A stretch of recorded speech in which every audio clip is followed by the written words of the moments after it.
We're here today in Gramercy, Louisiana on the east bank of the Mississippi River to visit with Mr. Felix Landry, Ag Teacher and FFA Advisor of St. James Career and Technology Center.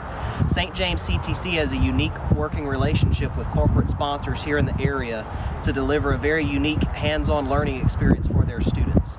Mr. Landry, can you tell us more about the vertical hydroponic system here? Sure. This is an open hydroponic system in which the water comes in but does not get recirculated. We just use new water throughout the system the whole time that the plants are growing. But what it basically does, when you plant strawberries, you plant them about a foot apart on a row. Well, in 1 foot, I can grow 16 strawberry plants. So the water gets injected in twice a day. It's run off of a timer, and included in the water is the fertilizer nutrient solution that we get in. And that's basically how it works. It works just like anything grown in the ground, but you have to add all the nutrients in it. And you just buy a complete mix. What kind of boxes do you have here that you're using to put your plants in? These are a styrofoam box. It came out of Florida. Can you show us or explain to us how the irrigation system is actually coming into the boxes here? Sure. There's an injector in the shed, and we'll go there in a minute. But for 6 minutes, twice a day, the pumps kick on and water comes through.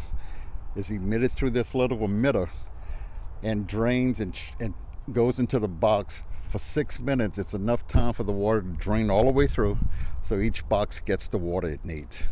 And as the plants grow, I'll probably have to increase the timer to put more nutrients down. And so once the water drains all the way down, does it just collect in the pot below? No, it drains out into the ground. We will come back and plant some stuff in that bottom pot.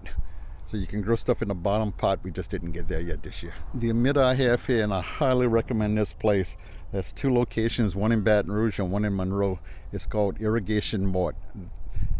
Everything I put in, they assisted me with it. They drew everything up. We have raised beds, 62 of them, that are all self-watered, and they came in and helped me design it. The stuff they sell is extremely reasonable, and they have a special for school prices. And your students did all of the plumbing up top, just standard PVC pipe that you've run to pull all the water into the boxes?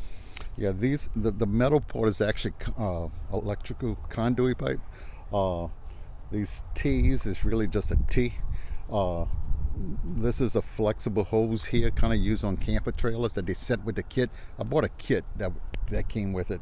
I had to modify it because these injectors didn't come with it. Because I'm running off of water pressure, the other ones didn't work correctly, so I had to change it. But they just showed them how to use it, the PVC connections and all. They built the entire fertilizer injector in the shed. Okay, what kind of media do you have in your pots here? On the bottom, most of the pot is consisted of rice hull, comes out of Crawley. The top inch or so is actually coconut fiber. I just bought some. It was real reasonable. It comes in a brick form, and it was like $10 a brick. The name of that company is Vertigrow. It just came to me because I just bought something a few weeks ago from them. But so the coconut fiber on top holds onto the water like a sponge. The rice hull at the bottom allows it to drain easily through until it gets to the next box and the next box. But over trial and error, that's what we figured out, the 6 minutes. And when I see my strawberries at the bottom start drying out a little bit, then I'll come in and increase the time about a couple of minutes. What would you say is the biggest advantage of growing vertical like this? 2 in my mind. One is you can grow a lot more. The second one, when you go to pick strawberries, you're not bending over because it turns. And you can control the quality of the plants growing a lot easier, I think, because you're adding all the nutrients. You're not concerned about testing the ground because there's no nutrients in those 2 products, the coconut fiber and the rice hull. All right, Mr. Landry, tell us about your fertilizer injector system. Okay, we actually have 2 different systems in here. The bottom 3 control and work the watering in the raised beds we have around the farm. The top part from this point going up and back down is the injector system. Only our strawberries get fertilized. The boxes are fertilized by hand. So what happens here is we have two dosatron injectors.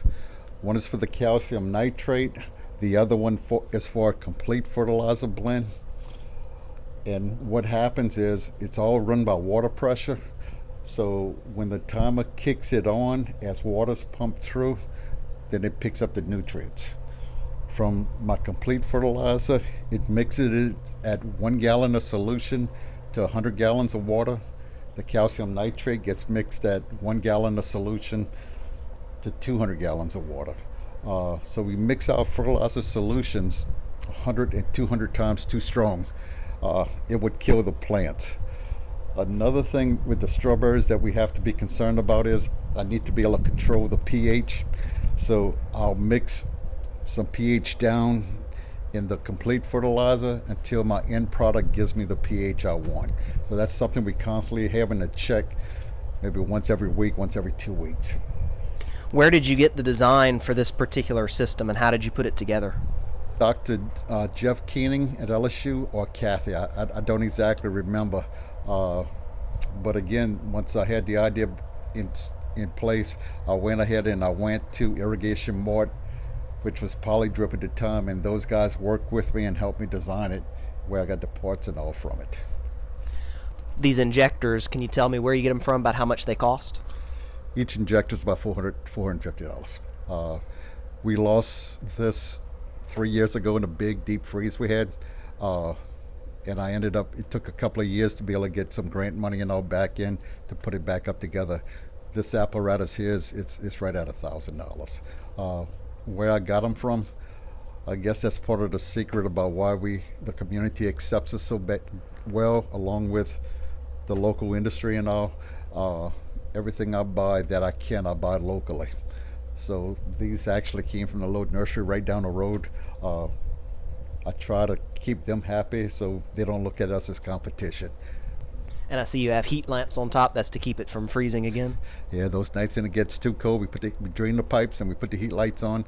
3 years ago when it happened, I had drained everything, but my injectors had water in them and they cracked. So trying to keep them alive and going. And this is all on a timer, correct? Yes, sir. It's on a timer. The timer controls all the watering systems here that we have. This is an aquaculture system we built this past fall. You have a big fish tank, which is a farmer's tote bag that they carry chemicals around. We got it cleaned out real good, and actually it holds about 200 gallons of water, in which we have about 200 hybrid brum growing in there now. The other two tanks, the two blue tanks, are our filter system. One removes the mechanical waste, the solid waste in a fish. The other one is where the bacteria lives to convert that manure into a product called nitrite that's safe for the fish to live. Then the third tank would be the pump tank going back into the fish tank where the fish are living.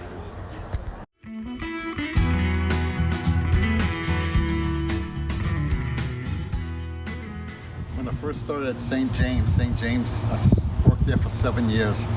In the last 14, 15 years, I've been here at CTC. And when I was at St. James, they didn't have one. And a school board member came up to me and asked me what I needed for my program. I told him a greenhouse. So he brought me to a school board meeting. We fought back and forth and everything else. And then we got one built at St. James. The funny thing about it, they would only let me build one just like Lutcher. There was some improvements on the greenhouse several years later, but I had to have it just like Lutcher. They went ahead, they built it at St. James, then I got moved over here. The good thing about them making me do that is they took the two greenhouses and put them together here. They matched up. So the reason why we have such a large greenhouse is because we took the two old greenhouses and put them back together. And that's what we have there. We do a lot of stuff in plant science. My greenhouse is my main money-making project. We sell poinsettias in the fall. In the spring, we sell bedding plants and about 15,000 vegetable plants. We sell out of the greenhouse, and we also sell at the local lumber yard, a couple of blocks away. they have a chance to do some square foot gardening, just like they do at fast food farm. And we take the vegetables, and we should have something ready. We'll bring them up to Pro Start class up front, and they'll cook us a dish with the vegetables we grow back here. The construction of the greenhouse, the walls, the two side walls along with the top, is a polyethylene. It's double thick. I still get it, and they still put it on for me, and that's Z-Top greenhouse out of Plaquemine. The ends of the greenhouse is a hard plastic that they use for that, and some of this stuff is original back 20 years ago. As far as for the polyethylene, one of the problems we have with it is that it gets dirty, and when it gets dirty, it blocks out light. Last year, I missed it, and we lost a third of our poinsettias because the plants stretched. It was too dark in the greenhouse, so we had to replace last spring. The plastic in our environment next to these chemical plants lasts about 4 or 5 years, then they have to be replaced.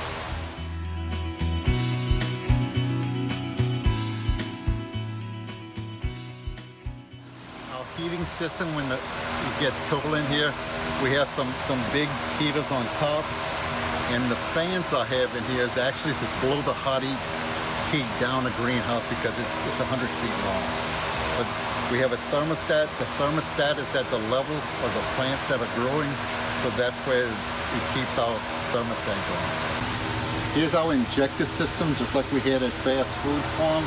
I just need one. I use a CalMag solution for all my plants. And for me to decide to fertilize is as easy as me just closing and opening valves. And now the fertilizer's off. And if I want the fertilizer on, I just open some valves. And once again, I mix the fertilizer 100 times too strong, so that because every 100 gallons of water that passes through pulls out 1 gallon of fertilizer solution. The tables were all constructed by students in the carpentry class, and we had tried a number of different tabletops. I found this particular style here at a National Infantry Convention show, and I've been in touch with them and had bought all. We have the chance to change out all of our tabletops a couple of years ago. It makes it real nice because the trays can slide on them, and you don't get caught up and flipped and everything else. Here's a hydroponic lettuce system that we purchased. It's $300 or $400.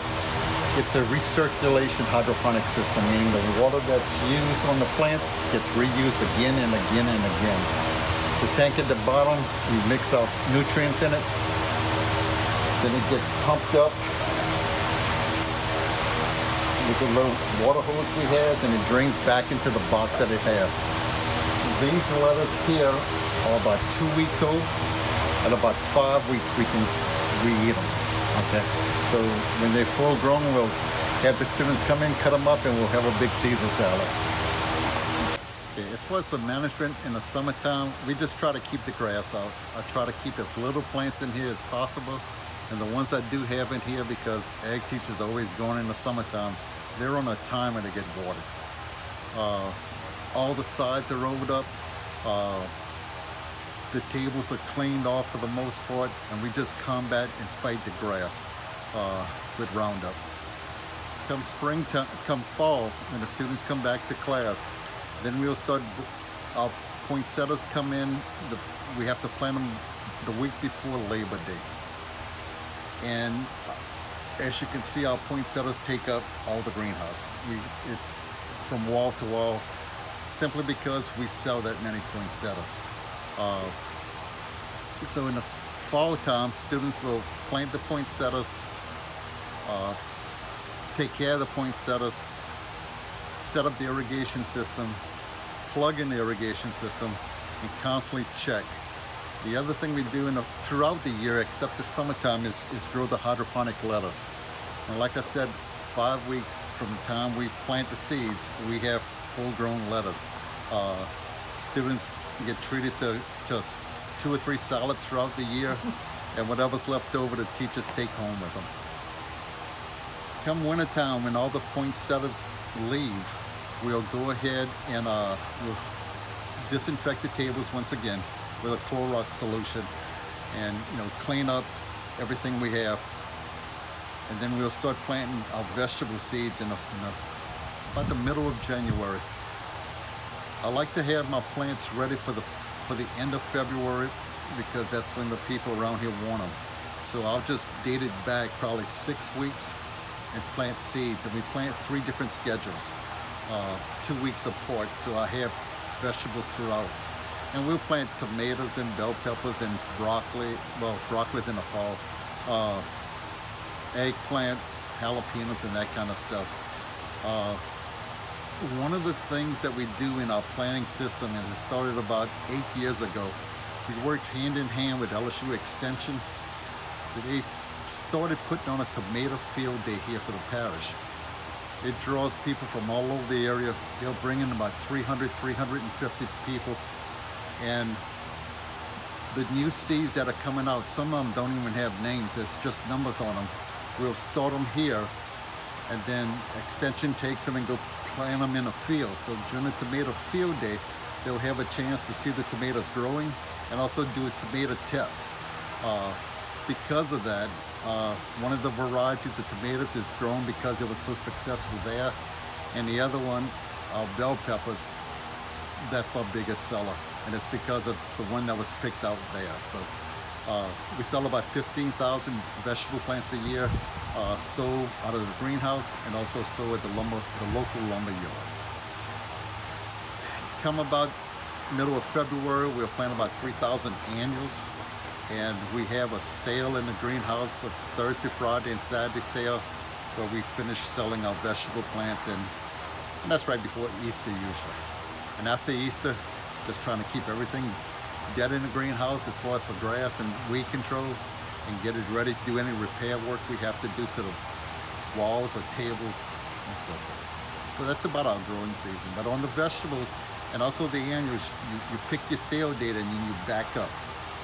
You back up so many weeks to have them ready on time.